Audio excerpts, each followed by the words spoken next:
আমি প্রথমেই যে বিষয়টি আপনার সঙ্গে জানতে চাইবো যে আপনাদের সঙ্গে জামায়াতে ইসলামী রাজনৈতিক সমঝোতা, রাজনৈতিক ঐক্য, নির্বাচনী ঐক্য যখন দৃশ্যমান হতে চলেছে, তখন জামায়াতে ইসলামী নিয়ে আপনার 4-5 বছর আগের বক্তব্য সোশ্যাল মাধ্যমে বা ফেসবুকে বিশেষ করে ছড়িয়ে পড়েছে, যেখানে এমনও বক্তব্য আছে ইসলাম ধ্বংস করতে জামায়াতই যথেষ্ট, ক্ষমতায় এলে জামায়াত তাদের আকীদা চাপিয়ে দিতে পারে।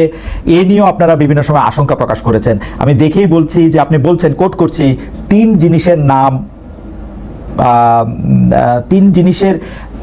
জিনিস অর্থাৎ শিবির, বেয়াদব, তিন জিনিসের নাম শিবির, বেয়াদব, বেআমল এবং উচ্ছৃঙ্খল। এই তিন জিনিসের সমন্বয়ে শিবির হয়। এখন সমঝোতার স্বার্থে আপনারা এই ধরনের পুরনো বক্তব্যগুলিকে প্রত্যাহার করে নেবেন? আসলে জামায়াতে ইসলামের সাথে আপনাদের রাজনীতিটা কোন সুতায় গাঁথা হচ্ছে? যারা মুফতি সৈয়দ ফজলুল করিম। আলহামদুলিল্লাহ, মানুষের ধন্যবাদ, শুকরিয়া জ্ঞাপন করছি। প্রথমত আমাকে কেউ বর্জন করার জন্য বলে নাই যে আপনি এটা বর্জন করেন। আমার মেসেজ এরকম আমার কাছে আসে। তারপরে যে প্রশ্ন করেছেন যে আমাদের বক্তব্য জামাতের ব্যাপারে, সেই ব্যাপারে এখন আমরা যে অবস্থানে আছি না প্রত্যাখ্যান করছে, রোজাত করছে। দেখেন, জামাতও আমাদের ব্যাপারে অনেক বক্তব্য দিয়েছে। আহলে দেওবন্দের ব্যাপারে, আহলুস সুন্নাত ওয়াল জামাতের ব্যাপারে জামাতের অনেক বক্তব্য আছে। তাসাউফের ব্যাপারে জামাতের বক্তব্য আছে। জামাত সেই বক্তব্য থেকে এক তিল পরিমাণ পিছপা হয়নি। আর আমরাও বিগত দিনে যে বক্তব্য দিয়েছি এবং আমাদের মুরব্বীরা যে বক্তব্য দিয়েছেন, তার থেকে আমরা এক চুল পরিমাণ এখন পর্যন্ত আপনার সাথে কথা বলা পর্যন্ত পিছপা হয়নি। প্রত্যেকের অবস্থানে আছে। এখন প্রশ্ন করতে পারেন এই অবস্থানে থেকে আপনারা তাদের সাথে বক্তব্য কিভাবে দিচ্ছেন, একই স্টেজে আসছেন কিভাবে, প্রশ্ন এখানে। আমি এটার উদাহরণ দিতে চাই। যেমন আমেরিকা ইরানের ব্যাপারে যে সিদ্ধান্ত নিয়েছে, সেই সিদ্ধান্ত থেকে আমেরিকা কোনো অবস্থায় পিছপা হয়নি। আবার ইরান আমেরিকার ব্যাপারে যে বড় শয়তান বলেছে, সেখান থেকেও কিন্তু ইরান কোনো অবস্থাতেই রোজাত করেনি, তার বক্তব্য প্রত্যাহার করেনি। কিন্তু তারপর কোন এক কারণে কিন্তু তাদের মধ্যে একটা সমঝোতা হয়েছে, যুদ্ধ বিরতি চুক্তি হয়েছে। ঠিক আমরাও মনে করি প্রত্যেকের অবস্থানে থেকে কোন এক বিষয়ের উপরে আমরা ঐক্যমত হতে পারি। ওকে, ধরে নেন আমরা 28 তারিখে যে সম্মেলন করেছি, সেখানে হিন্দু আসছে, বৌদ্ধ আসছে, খ্রিস্টান আসছে। তার মানে এই নয় যে খ্রিস্টান, বৌদ্ধ, হিন্দুরা তাদের আদর্শ বিসর্জন দিয়ে ইসলাম কবুল করে আমাদের মাঝে আসছে। ব্যাপারটা এরকম না। বরং ওই বিষয়ের উপরে ঐক্যমত, সেই বিষয়ের উপরে তারা ঐক্যমত পোষণ করার জন্য এসেছে। ওকে, ঠিক আমরাও মনে করি জামাত আমাদের ব্যাপারে যে আকীদা বা বিশ্বাস রাখে, যে বক্তব্য তাদের আছে, আমরাও জামাতের ব্যাপারে যে বক্তব্য দিয়েছে এবং যে আকীদা বিশ্বাস রাখি, সে প্রত্যেকের অবস্থানে আছে। ওকে, বাকি আগামী বাংলাদেশকে গড়ার জন্য, জাতিকে বাঁচাবার জন্য, ইসলাম দেশ মানবতা রক্ষার জন্য আমরা শুধু জামাত না, আমাদের ঘোষণা ছিল ইসলাম দেশ মানবতা। এই মূল 3 ভিত্তিতে যদি বামপন্থীরাও কেউ জোট করে, অ্যালায়েন্স করে, নির্বাচনের সমঝোতা করে, আমরা তাদের সাথে করতে রাখি। ওকে, এটি পরিষ্কার। অর্থাৎ মানে আপনি খুব চমৎকার করে বলেছেন যে অর্থাৎ আমেরিকা এবং ইরান যেরকম মত ভিন্নতা থাকা সত্ত্বেও তাদের মধ্যেকার আলাপ আলোচনা এবং সমঝোতা চলছে, সেমনিভাবে ইসলামী আন্দোলন এবং জামাতে ইসলামী আলোচনায় বসছে বা তাদের পরবর্তী রাজনৈতিক কার্যক্রম এগিয়ে নিচ্ছে। কিন্তু আপনাদের ডিফারেন্সটা ঠিকই আছে, এর থেকে এক চুলো আপনারা সরে আসেন নাই। তারাও মনে নেই, আমরা ওকে, এখন নিশ্চয়ই দর্শকরা বিবেচনা করবেন। আমরা পরবর্তী প্রসঙ্গে যাই। আমরা যখন অন্য দলের রাজনীতিবিদদের, বিশেষ করে সর্বশেষ আমরা যাদের সাথেই কথা বলেছি, অর্থাৎ এনসিপি বা তাদের সমন্বয়কদের, নেতাদের আইন নিয়ে যখন আমরা প্রশ্ন করি, তখন অনেকেই বলেন যে অন্য রাজনৈতিক নেতাদের বা রাজনৈতিক দলগুলিকে আমরা একই প্রশ্ন করি কিনা। তাই আমরা আপনাদেরও এই প্রশ্ন করতে চাই। সবশেষ এই শনিবার আপনারা রাজধানী ঢাকার সোহরাওয়ার্দী উদ্যানে যে বিশাল সমাবেশ করলেন, এ ধরনের আয়োজনের খরচ কিভাবে সংগৃহীত হয়? আপনি বা আপনারা কি নিজেদের ফুল টাইম রাজনীতিবিদ হিসাবে পরিচয় দেন, নাকি আপনারা পেশা হিসাবে কি উল্লেখ করেন? অর্থাৎ আপনাদের আয় রোজগারটা আসলে কিভাবে হয়? জনাব মুফতি ফজল। যেমন বলেন, আমরা একজন দিনদার, আমি একজন মুসলমান। জি, আমার মূল পরিচয় একজন মুসলমান।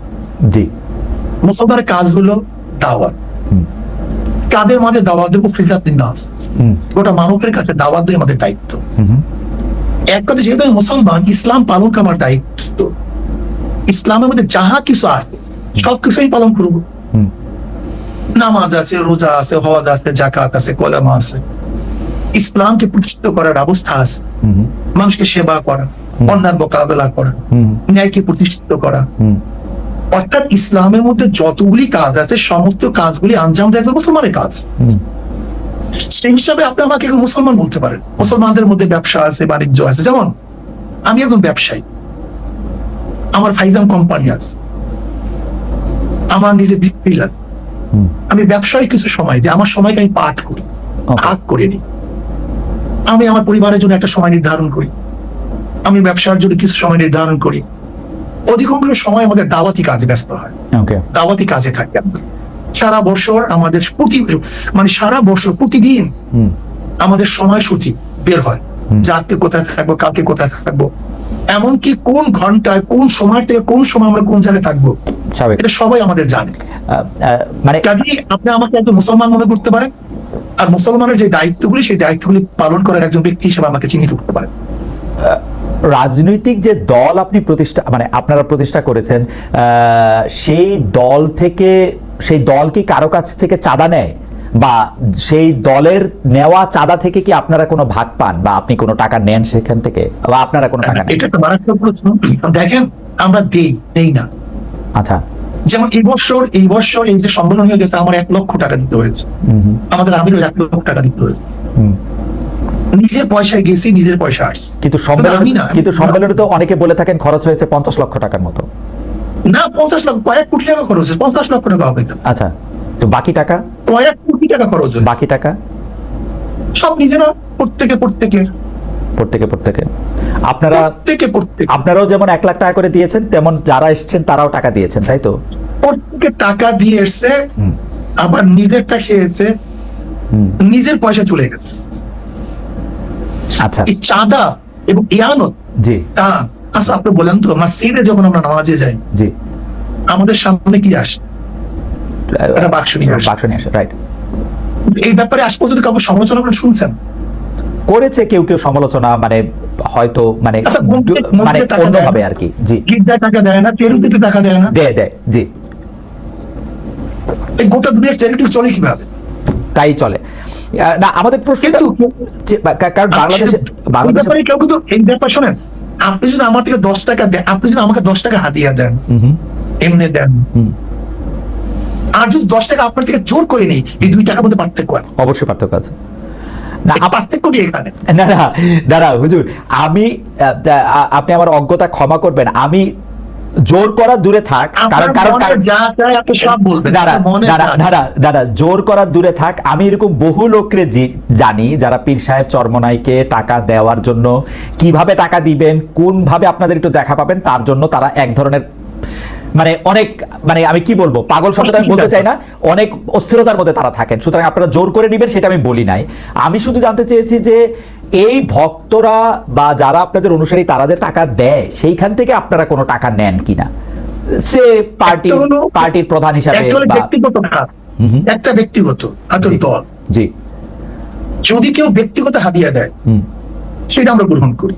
আচ্ছা, কিন্তু মাদ্রাসা, মসজিদ, সংগঠনের জন্য যে চাঁদা তোলা হয়, সেই টাকার মধ্যে আমাদের মধ্যে আসমান জমিন ফরক, বিশাল ওয়াল। ওকে, মানে যে টাকাটা আপনাদের নামে দেওয়া হয় সেইটা আপনারা নেন, যে টাকাটা মসজিদ, না কোনো আমাদের বাক্স নেই। আচ্ছা, যে আমাদেরকে হাদিয়া দেয়, আচ্ছা, মোহাব্বত করে দেয়, আচ্ছা, যেমন সন্তান বাবাকে দেয়, ছাত্র উস্তাদকে দেয়, যেটাকে আমরা প্রেজেন্টেশন বলি, তোহফা বলি, হাদিয়া বলি, এই শব্দগুলি ভিন্ন। অনেকে বলে যে না, আমি এটা পরিষ্কার করেছি, অনেকে বলে যে আপনাদেরকে যে হাদিয়া দেওয়া হয় সেটার কোনো গুণাগুন্তি নাই, সেটাকে একটা বিপুল পরিমাণ টাকা, লাইক আপনারা কি টাকাটা কখনো ডিক্লেয়ার করেন, এই টাকাটা কি ট্যাক্সেবল, আপনারা ঘোষণা করেন কখন আপনাদের আয় হিসাবে? না, আমাদের আয় হিসাবে তো আমাদের ঘোষণা করার কিছু নাই। আচ্ছা, আমাদের আয় ঘোষণা করার তো ব্যাপার না। ওকে, যদি এইটা ঘোষণা করার প্রয়োজন থাকতো তাহলে আমরা ঘোষণা করতাম। আচ্ছা, আমাদের যেরকম আয় আছে সেরকম ব্যয় আছে। ওকে, আমাদের খরচও সেইভাবে আছে। ওকে, এখন আমার প্রশ্ন হলো যে আপনাকে যদি কেউ হাদিয়া দেয় সেটাকে সরকারকে জানাতে হবে কিনা, ধরে নেন অল অফার, বা আপনাকে জানাতে হবে কিনা। ওকে, আমি আমি এই ব্যাপারে পরিষ্কার। আমরা এখানে আরেকটা কথা বলি, এই যে চরমোনাই মাহফিল হয়, জি, এই চরমোনাই মাহফিলের সমস্ত খরচ মাহফিলের মাদ্রাসার, সমস্ত আলো মাদ্রাসার, খরচ এখান থেকে আয়ও আমাদের মাদ্রাসা। আচ্ছা, সব মাদ্রাসা, ওকে, এখান থেকে আমার আমাদের এক পয়সা কানা করি আমরা নেইও না, বরং কোনো সন্দেহ যদি হয় সেটা মাদ্রাসা আমরা দান করি। আচ্ছা।